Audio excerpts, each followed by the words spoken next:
Welcome to Luca and Miguel. Enjoy the video. You start by preparing assets and a clean base mesh so your eyes behave predictably. Import front and three-quarter reference. Align the head so eyes sit on the same plane. Make separate geometry for upper and lower lids and the tear duct so you can animate deformations. Unwrap UVs and allocate a 2K texture, one area for sclere, one for iris, one for pupil.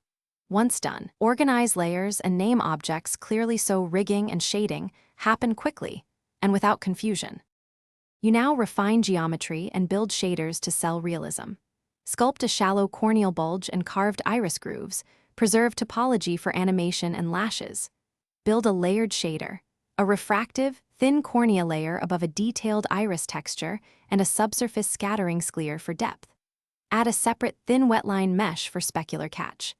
Make sure to drive highlights with a Fresnel node so glints follow camera angle, and connect roughness to pupil dilation to simulate moistness as the eye moves. You finish by rigging, testing, and finalizing. Create a gaze controller with aim constraints for both pupils and a separate null for vergence. Add lid controllers that drive blend shapes for blink and squint. Bake corrective shapes for extreme looks to avoid collapsing topology, and key shader parameters like cornea IOR per shot if needed. Render test sequences with saccades and blinks, then fix refraction or stray speculars.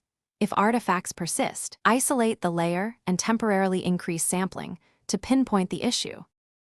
Thanks for watching and please subscribe. It's the best investment you'll ever make.